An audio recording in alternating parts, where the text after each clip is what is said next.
দোস্ত আসুন, আজকে পবিত্র ঈদের দিন। ঈদ মানে খুশি। ঈদ মানে কি দাদু? জি দাদা, ঈদ মানে খুশি। খুশি মানে আনন্দ, ফুর্তি। আনন্দটা কিসের জন্য আমরা করব? আল্লাহ সুবহানাহু ওয়া তাআলার পক্ষ থেকে আজকে আমার আপনার জিন্দেগীর গুনাহ আল্লাহ মাফ করে দেবে। সুবহানাল্লাহ। এখন একটি বিষয় হলো, আল্লাহ কি করলে আমাকে আর আপনার অ্যাটেনশনে, প্লিজ ভাই তো আমার দিকে নজর করি যারা আমরা বসেছি, আমি আল্লাহর তরফ থেকে, আল্লাহর কাছ থেকে আমি যে মাফটা পাবো, আমি যে আল্লাহ আমার জিন্দেগি প্রায় 37 ইয়ার্স রানিং, 37 বছর আমার। এখানে অসংখ্য দাদু ভাই চাচা জানেরা বসে আছেন, যারো 50, 60, 70, 80 বছর আছে, কারো 40, কারো 30, কারো 25, এরকম বিভিন্ন বয়সের মানুষ আমরা বসে আছি। আমি ওয়াইস কুরুনি আমার নাম। আমি যদি আমার এই 37 বছরের জিন্দেগির উপরে হালকা একটু রিসার্চ করি, যদি একটু গবেষণা করি, বলে আমার অতীতের 37 বছরের জিন্দেগিটা আমি দুনিয়াতে কি করে অতিবাহিত করলাম, আপনারা কেউ জানেন না। আমার জিন্দেগিতে আমি কয়টা ভালো কাজ করেছি, কয়টা খারাপ কাজ করেছি পৃথিবীতে, আল্লাহর বাহিরে এবং আমার বাহিরে দুনিয়ার কেউ জানে না। আমি আমার জীবনে কয়টা খারাপ কাজ করেছি, ভালো কাজ করেছি, আমার বাহিরে এবং আল্লাহর বাইরে দুনিয়াতে কেউ আপনারা জানেন না। আমারটা আমি জানি, আল্লাহ জানে। ঠিক তদ্রুপ আপনার জিন্দেগিতে কি ভালো কাজ করেছেন, কি খারাপ কাজ করেছেন পৃথিবীতে, আল্লাহর বাদে আপনি জানেন। এমনও দুনিয়াতে গুনাহের কাজ পৃথিবীতে মানুষেরা করে, নিজের বিবিয়ে জানলে বিবিয়ে তালাক দিয়ে বাড়ি চলে যাইতো, নিজের ছেলে মেয়ে জানলে জিন্দেগিতে আপনাকে আব্বা বলে ডাক দিত না, নিজের মা বাবাই জানলে আপনাকে ত্যায্য পুত্র করে বাড়ি থেকে বের করে দিত।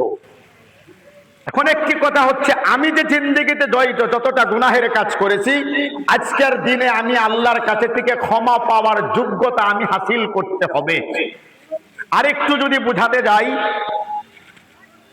দুনিয়ার জমিনের মধ্যে স্বাভাবিকভাবে আপনাদের বরক্ষেত্রী সমষ্টি অতীতের ছিল, আমি জানি এটা।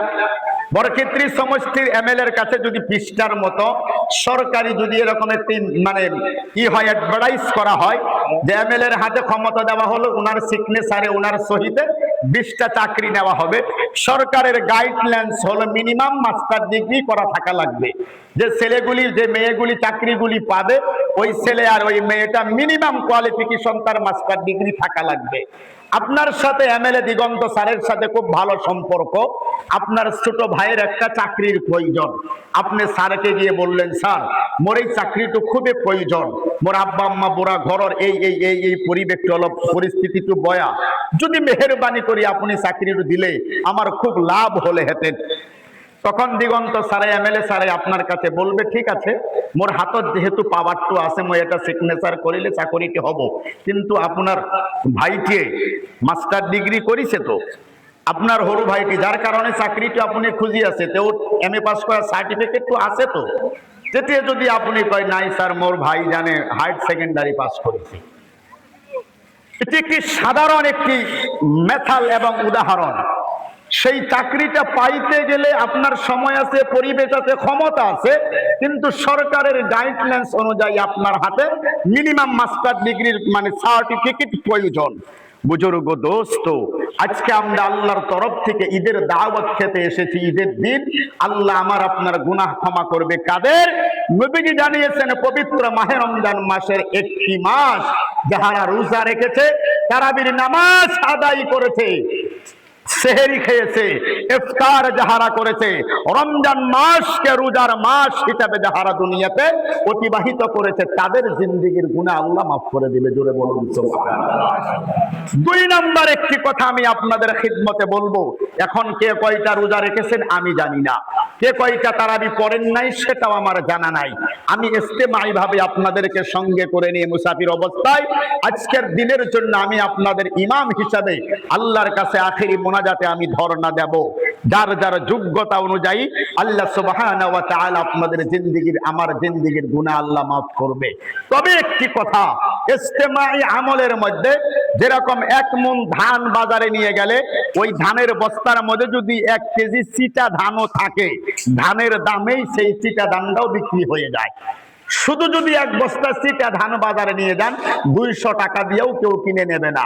1 মণ ধানের বস্তার মধ্যে যদি 1-2 কেজি চিটা ধান ভিতরে একটা দুইটা করে যদি থাকে, ধানের দামে 750-800 টাকায় এটা বিক্রি হয়ে যাবে। বুজুর্গ দোস্ত, আমি যে কথাটা আপনাদের খিদমতে বোঝাতে চাইতেছি, পবিত্র ঈদের দিন আমরা চলে এসেছি।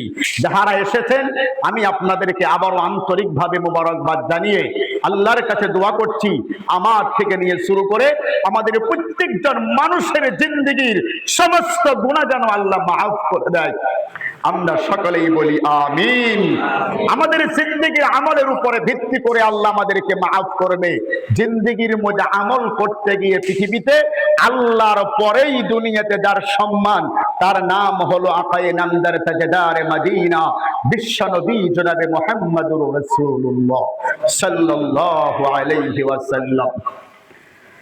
আল্লাহ রাব্বুল আলামিন কুরআনুল কারীমের মধ্যে বলেন, শুনুন, لقد كان لكم في رسول الله أسوة حسنة لمن كان يرجو الله واليوم الآخر وذكر الله كثيرا।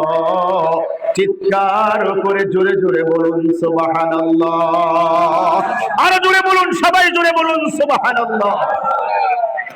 আল্লাহ রাব্বুল আলামিন কুরআনুল কারীমের মধ্যে এমন সুন্দর করে বলেন, ওগো দুনিয়ার সামিনার আসাম রাজ্যের নলবাড়ি জেলার কান্দবাড়ি অঞ্চলের সম্মানিত মুসলমান দাদু ভাইরা, ঈদের নামাজ পড়ার জন্য ঈদগাহ ময়দানে চলে এসেছেন। এই মুহূর্তে আমি কোরআনুল কারীম থেকে একটি মেসেজ আপনাদের খিদমতে দিয়ে যাইতেছি। আজকের থেকে ১৫০০ বছর এই দুনিয়াতে অতিবাহিত হয়ে গেল। ১৫০০ বছর আগে আমার আল্লাহ রব্বুল আলামিন আমার নবীজিকে উসওয়াতুন হাসানা বলে এই পৃথিবীতে আমার আল্লাহ ঘোষণা করে দিয়েছেন। জোরে জোরে বলুন সুবহানাল্লাহ।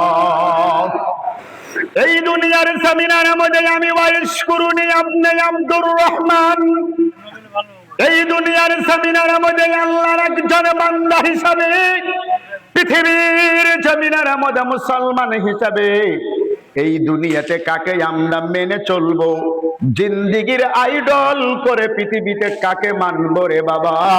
আমার আল্লাহ বলেন পৃথিবীতে উসওয়াতুন হাসানা, আমার নবীজিকে তোমাদের সম্মুখে আমি আল্লাহ রব্বুল আলামিন তোমার জিন্দেগির আইডল করে মডেল করে দুনিয়াতে পাঠিয়ে দিলাম। জোরে জোরে বলুন সুবহানাল্লাহ। কিন্তু বুজুর্গ দোস্ত, বড় আফসোস এবং পরিতাপের বিষয়, আজকের পৃথিবী 2026 সাল, এই ডিজিটাল ইন্ডিয়া, ডিজিটাল পৃথিবীর মাটিতে আল্লাহর নবীর একটা সুন্নত আমার আপনার জিন্দেগির মধ্যে তালাশ করে পাওয়া যায় না মেরে বুজুর্গ দোস্ত।